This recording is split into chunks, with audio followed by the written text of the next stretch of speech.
सरजी गौर ने एक लाइन में कह दिया भारत का है और महत्वपूर्ण है भारत के लिए। देखें, जो अमेरिकन ऑफिशियल्स आपके यहाँ हैं, अगर वो किसी किस्म का स्टेटमेंट देते हैं तो उनका पर्सनल स्टेटमेंट के तौर पे लिया जाएगा। हरगिज वो ऑफिशियल स्टेटमेंट नहीं है कि उन्होंने कह दिया कि कश्मीर जो है वो भारत का है। अगर यहाँ पे अमेरिकन ऑफिशियल्स ये कह दें कि जो $4 ट्रिलियन आप लोग कहते हैं कि जी आपके पास है, आपकी इकोनॉमी है, तो क्या अगर वो ये कह दें कि वो $4 ट्रिलियन पाकिस्तान के हैं, तो क्या हो जाएंगे या बिल्कुल हम नहीं। आपसे ले पाएंगे? तो नहीं, इसी तरीके से आप कश्मीर नहीं ले पाएंगे। वही नहीं, मैं कह मैम, रही हूँ कि क्यों उनका नहीं ले पाएंगे? वो स्टेटमेंट तो जो हमारा ही है है। उसको एज अ स्टेटमेंट ही लीजिए ना। आप लोग तो इतना सीरियस हो वो गए तो हमारा ही है मैम। आपको अगर सिर्फ वी जब आर आप वेरी खुश हो सीरियस रहे ऑन तो दैट। हो जाइए। अगर उनकी बात से आपको खुशी मिल रही है तो I am happy for you कि अगर इतनी सी बात से आप खुश हो गए कि वहां पे अमेरिकन नहीं नहीं, एम्बेसडर वो ने ये कह दिया, मैम, लेकिन असल में तो डिस्प्यूट अगर ये इतनी छोटी बात है आरजू काज़मी जी, अगर ये इतनी छोटी बात है तो फिर अमेरिकी डिप्लोमेट को पाकिस्तान में तलब क्यों किया गया? ले लेते उसको बड़ा लाइटली। ऑब्वियसली वो तो पाकिस्तान का एक राइट है कि वो उनसे प्रोटेस्ट करेगा। तो हमारा भी राइट है कि हमारा जो है हम उसको हर मंच पर बताएंगे और जो उसको इंडोर्स करेगा उसकी बातों को भी इंडोर्स करेंगे। तो कीजिए, लेकिन मुझे ये बताइए उससे फायदा क्या हुआ? कश्मीर मिल गया क्या आपको? यहाँ पे क्या भारत के झंडे लग गए? क्या हो गया? आपका रूल हो गया? कुछ नहीं हुआ ना। तो आप लोगों को तो उस डिस्प्यूट को खत्म करना चाहिए, डायलॉग के जरिए इसका कोई हल निकालना चाहिए। कब तक कश्मीर के नाम पर दोनों कंट्रीज लड़ती रहेंगी? कोई ना कोई उसका होना चाहिए सोल्यूशन। सिर्फ ये कह देने से कि वहां किसी अमेरिकन ने कह दिया है, यहाँ किसी ऑस्ट्रेलियन ने कह दिया है, बड़ी काबिल इससे कुछ नहीं पत्रकार हैं होगा। और आप में वो हिम्मत भी है कि आप पाकिस्तान की खामियों और बुराइयों के बारे में बहुत खुलकर बोल पाती है। मैं एक बहुत चीज क्लियर कर देता हूं आपको। एक तो जो हमारा जम्मू कश्मीर है वहां पर तो झंडा हमारा तिरंगा फहर रहा है।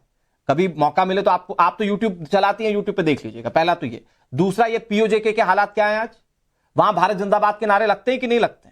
वहां की जनता चाहती है कि नहीं चाहती कि विलय हो जाना चाहिए? देखिए वहां वो जो के हालात जबरदस्ती खराब ऑक्यूपाई हैं, किया मैं हुआ मान रही है हूँ। वो हम ले लेंगे, हमें दिक्कत नहीं है उसमें। एक सेकंड देखिए, वहां के हालात खराब हैं और बहुत खराब हैं। वहां पर बिल्कुल गलत हो रहा है, लेकिन भारत जिंदाबाद के नारे मैंने तो नहीं सुने। अगर आपने सुने हो तो आप यहाँ पर वीडियो दिखा सकते हैं, लेकिन बाकी आजाद कश्मीर या पीओके में जो इस वक्त सिचुएशन है वो यकीनन खराब है और वहां के कई लोग जिम्मेदार है। खुलकर कह चुके हैं और आप ही के कई राजनेता कह चुके हैं कि भारत प्रायोजित है।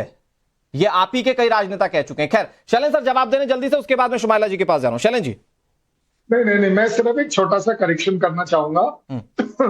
आरजू साहिबा, कोई भी एम्बेसडर किसी भी कंट्री में अगर कुछ कहता है तो वो उसका पर्सनल व्यू नहीं होता है। Very true sir. ही represents his country.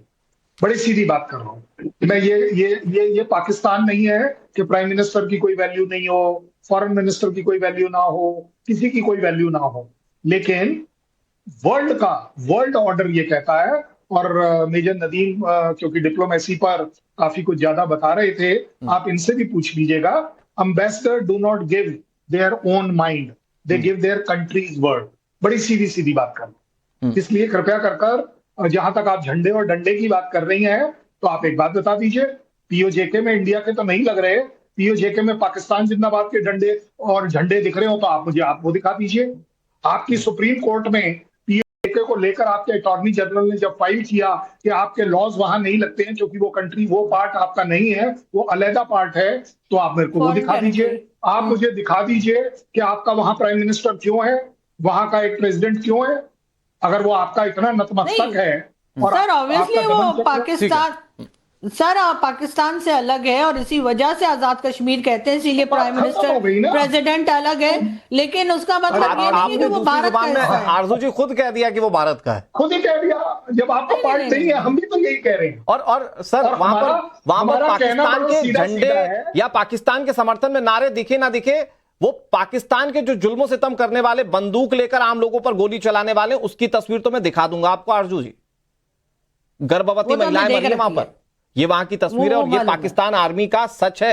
Major Nadeem उस आर्मी से बिलोंग करते हैं। हुआ है ऐसा। हाँ बिल्कुल एग्जैक्टली वो हुआ है। लेकिन मैं शुमाइला जी अब आपके पास आता हूं जर्नलिस्टिक व्यू के लिए।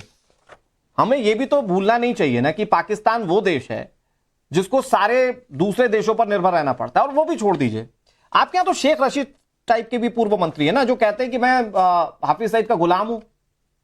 हाफिज सईद को गुलाम बता, मतलब हाफिज सईद का गुलाम व्यक्ति आपके यहां मंत्री हो जाए तो हम उस देश से क्या उम्मीद कर सकते हैं? अभी तो शेख रशीद साहब पहली बात मंत्री है नहीं, मतलब पूर्व मंत्री तो थे ना। कहां से कहां कनेक्शन जोड़ते हैं आप, मुझे तो आपकी समझ में नहीं आती। आप सीधा कनेक्शन जोड़िए। चलिए, इल्यूजन से बाहर निकलने की बहुत सख्त जरूरत है भारत को। किसी इस पे उछले जा रहे हैं, खुश हो रहे हैं। एक सफीर ने बयान दे दिया तो आप लोगों को लग गया कि अरे साहब, आप कश्मीर जो है पूर्व रक्षा मंत्री है, कोई हैसियत है कि नहीं है? सर्जियो गौर की हैसियत नहीं, मुनीर के आगे आपके प्रधानमंत्री की कोई हैसियत नहीं है, पूर्व रक्षा मंत्री की भी कोई हैसियत नहीं है। पाकिस्तान का बयान नहीं हो जाता। और बेशक आसिम मुनीर साहब हमारे फील्ड मार्शल है और we all respect him a lot, और उन्होंने आपको जो सबक दिया है वो अच्छा, मुझे याद आया, ये वही फील्ड मार्शल है ना, वो जो ब्रीफकेस लेकर खड़े थे अमेरिकी राष्ट्रपति के आगे, ये वही फील्ड मार्शल है ना आपके मुल्क से तो ब्रीफकेस नहीं लेके गए थे ना, आपके मुल्क से तो नहीं लेके गए थे ना आप भी। अरे अपने मुल्क से भी अपना ही बेचने गए थे ना साहब, प्रदर्शनी लगाने के लिए। दुनिया में मुंह नहीं लगाता तो आप इसराइल के साथ गठबंधन कर रहे हैं, तो यह हमारा कसूर तो नहीं है कि अगर आप आइसोलेटेड हैं। This is all your fault. अपनी डिप्लोमेसी को बोले, ऐसा है जिसके ऐसा, मैं आ रहा हूँ शैलेंद्र सर, आ रहा हूँ। ऐसा है जो आपको लोन दे रहा है ना अरबों खरबों का, जो आपको लोन दे रहा है ना अरबों खरबों का, चाइना है ना, वो भी हमसे सीधा लोहा लेने की हिम्मत नहीं रखता है। सीधे बता रहा हूं मैं आपको, वो भी जानता है कि भारत सबसे बड़ा मार्केट है। हम लोगों को अपनी काबिलियत पता है, हम लोगों को अपनी ताकत पता है। आज अमेरिका में भारत के सबसे ज्यादा आईटी सेक्टर के लोग हैं। आपकी काबिलियत हमने देख ली है, हमने सब देख लिया 10 मई को। जो प्रोपेगेंडा आपकी काबिलियत का था वो पूरी दुनिया वो ब्रह्मोस गिरा होगा तो देखा होगा ना आपने, ब्रह्मोस जब आप लोगों के यहाँ पर हिट किया होगा, वही ट्रम्प खड़े होकर बोल रहा था, उसके ऊपर आप तो कभी बयान नहीं चलाते क्योंकि वो आपके अगेंस्ट है।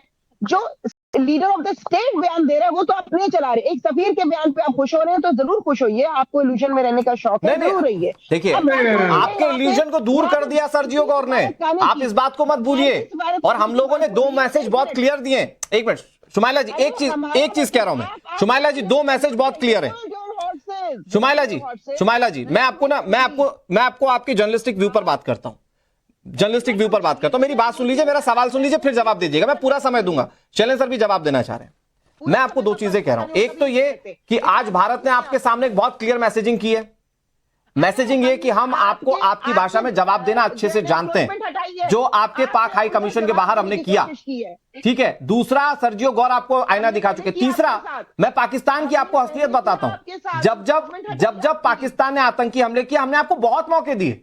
संसद हमले के बाद हमने डिप्लोमेटिक टॉक की, 26/11 के बाद हम लोगों ने खेल के जरिए दोनों देशों के संबंध आगे बढ़ाने की कोशिश की। आप में तो अमन, सद्भावना एक्सप्रेस, समझौता एक्सप्रेस चली कि नहीं चली? कोई एक दोस्त बता दीजिए, बताइए ना। आपने पठानकोट में हमला करवाया, हमने आपको इजाजत दी कि नहीं दी कि आप आइए ज्वाइंट इन्वेस्टिगेशन कीजिए? लेकिन पाकिस्तान अगर अपनी हरकतों से बाज नहीं आएगा तो हम बिल्कुल क्लियर कर चुके कि मारेंगे घर में घुसकर। या तुर्किया के साथ है, आप किसके साथ हैं? एक मुल्क बता दीजिए इसराइल के अलावा कि आप किसके साथ हैं। कोई मुल्क ऐसा बताइए जो भारत बता दीजिए, फौज में लड़ने के लिए कोई एक मुल्क बता दीजिए जो भारत के साथ नहीं है। लीजिए, कोई एक मुल्क बता दीजिए जो आपके साथ टेररिज्म में है। कोई एक मुल्क का नाम दे दीजिए जो टेररिज्म में आपके साथ है, बता दीजिए मुझे इसी शो पर। मैं आपको ये आपकी जो टेररिज्म है वो यूनाइटेड नेशन कंडेम करता है। आप पहलगाम की कंडेमनेशन यूएन की आपके सामने है। इसका मतलब कम से कम 192 कंट्रीज आर विद इंडिया, ठीक है। सुमेला जी ऐसा है, सुन लीजिएगा एक बात। अभी आपने बड़ी तगड़ी सी कर दी कि मुनीर साहब वो जो ब्रीफकेस लेकर जाते हैं वो आपके अपने कंट्री का है, लेकिन जाते कहाँ हैं? उस व्हाइट हाउस में जाते हैं ना। ये एम्बेसडर किसका है?